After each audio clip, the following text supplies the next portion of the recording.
Hello and welcome to the final lecture in the introduction section of this course. In this lecture, we're going to cover the items you require in order to complete this course successfully.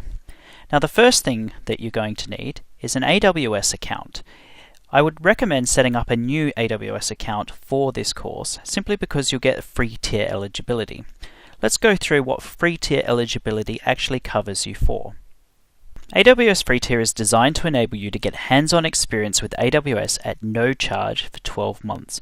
Basically, it makes doing this course extremely cost-effective to some other cloud providers where you don't get free tier eligibility, you don't get a free trial, and you have to pay for any resources that you're using.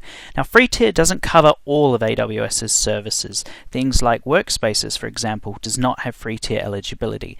It does cover a lot of them, and the main ones that we'll be using are Amazon EC2.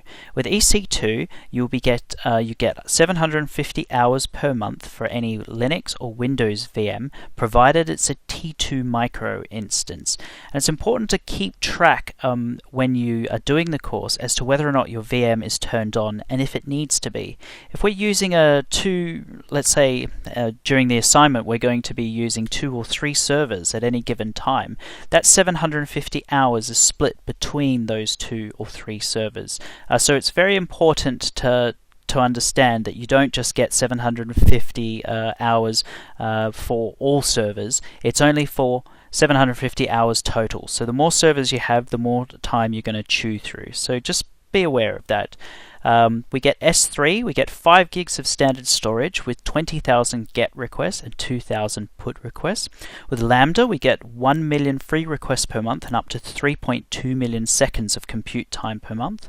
And then if we just go through the others, we've got AWS Key Management Service, we've got Amazon DynamoDB, we've got Amazon CloudFront, Amazon RDS is something that we will be using a lot in this course, and again you get 750 hours per month per micro DB instance. And we get 20 gigs of storage. And what's really cool about the storage, both for EBS and for RDS, is we get SSD storage for free, which is really cool. It's super fast. You can run disk I/O tests on it, and it performs amazingly. Okay, you'll also need a computer with SSH access or an SSH terminal. Now, if you're using a Mac, it's pretty straightforward as to how to get this. Linux users will know how to access terminal, but if you're a Windows user, we'll run through exactly how to get that in the next couple of slides. This is an optional extra, a domain name would be really useful. Now, I'm going to use our domain name acloud.guru. But you might want to go out and register your own domain name just so you can get some hands-on experience. You can go to a website like GoDaddy.com and pick up a domain name for a couple of dollars. And the only thing I should warn you about if you are going to get your own domain name is with Route 53, you do not get free tier eligibility. So you will pay between $1 or $2 a month to host your domains with AWS. But it's only a couple of bucks. I would really recommend going out and getting your own domain name. But if you decide not to, you can just follow me and my domain name throughout this course.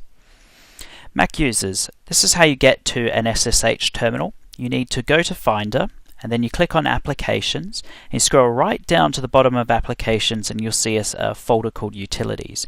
And inside that Utilities, you'll see a file called Terminal. If you double-click that, you'll be able to launch a terminal window. And this is how we're going to connect to our EC2 instances. PC users, basically you're going to need to download 2 programs. One's called PuTTY, which is your SSH terminal, and the other one's called PuTTY Keygen. And PuTTY Keygen, what this does is it turns your PEM file, which is a private key that Amazon will give you to access your EC2 instances, into a PPK file, which is Windows compatible.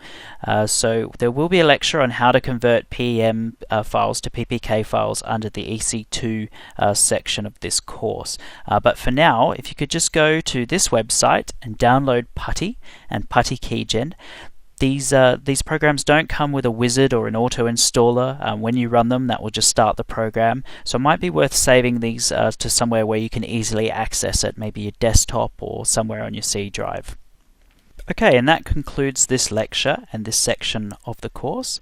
In the next section, we're going to take a look at AWS Console and all the different AWS components and services, and it's basically a very high-level overview. It would be a 10,000-foot overview.